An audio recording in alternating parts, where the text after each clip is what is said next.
Skip, just saw the new ballpark.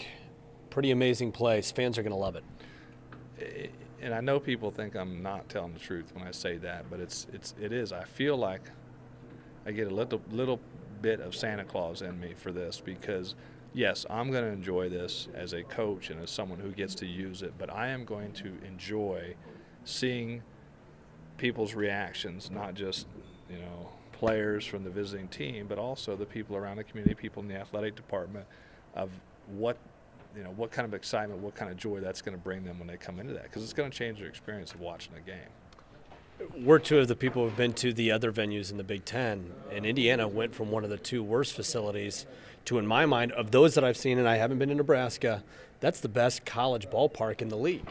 Well, and I think, and as you said, I mean, you've referenced Nebraska, and it is an unbelievable facility. I haven't been in it personally myself. I've seen the pictures online, but it's a shared facility with a professional team. I think if you're going strictly college venues, this is going to be up there. There are, and I keep saying it, there are ones that are bigger. There are stadiums that, like I say, may seat more, but when you look at just the unique features and how this flows, and when it screams college baseball and the design, it's going to have to be one of the top ones. It's going to be great for the fans. I'm going to love the press box, but I think the most impressive part about the entire facility is that hitting facility, the indoor batting cages, and that's going to do a lot of things for your program. It is. You've got guys who clearly have chosen to come to Indiana because they want to get a great degree, but they also want to become professional baseball players, and part of that is the development piece. And when you're sharing facilities, and I'm not saying that's a bad thing because we're 24 sports, one team, but when you're sharing facilities and having to work around other schedules, it makes it very difficult when these kids are trying to balance academics but also find time to get workouts in on their own. Now they don't have to do that. They can go in that facility. It's going to be theirs 24/7.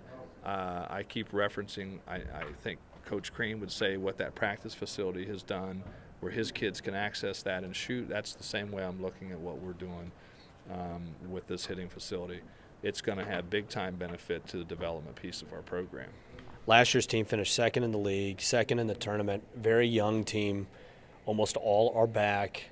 Now everyone's picking Indiana to win the Big Ten. Target on the back, you're feeling being the favorite maybe for the Big Ten this year? I mean, honestly, it's a compliment. I'd say if I wasn't proud, because there were not too many years ago, no one even thought about us. We were never mentioned. We were an afterthought, and everybody's rubbing us on the forehead and sending us on our way. So from that respect, I'm complimented, and I think that's really about it. I think it's a compliment that people at least take notice. But you are a student of the Big Ten. You're a student of Big Ten baseball. You know it doesn't mean anything going into the weekend. If nothing else, it means, yeah, you're going to get everybody's best shot, because we used it to our advantage last year, being picked preseason 9th. So, but as far as my personality, and I can say this honestly, it doesn't affect.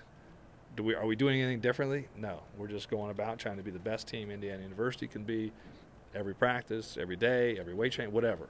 We don't sit and dwell on the fact, because it's just paper. I don't know if that's the right answer, but it's just paper. Depth seems to be the word for this year's team, and you've had some great teams here at Indiana, very strong with weekend starters. You've patched it together maybe position-wise for a couple of those teams. And talking to your team, they say there might be 14 different guys who start as position players, and Indiana might be able to clean up in midweek games in ways that they haven't been able to do before because of the depth in the pitching staff. And that's the key to this group. And we you get in this because you want to play postseason, you want to get on and play in the College World Series and win the College World Series, but you're not going to do that if you don't win the midweek. And that's been an issue for us, is we've not done a good enough job out of conference. You look at what we did last year, and I was talking about it earlier with some of the other fellows from the media, and that's as much my fault. We would put all this emphasis on the weekend, and we would deplete our resources. Well, we have greater resources now, so I think we are going to be much more competitive. And I use some scenarios that if you look at some of the guys that won't be starting for us on the weekend, and if we're able to throw those guys midweek, I'll take my chances any day with them. So I'm thrilled about the depth. I think some things are going to shape up, as you said, positionally. We're not going to have as much uncertainty going into the season as we did last year. I think that was a problem why we started so slowly. But you know what? I'm always about competition. If you want to take a day off as a player, good luck to you keeping your job with this club, because there's going to be guys nipping at your heels.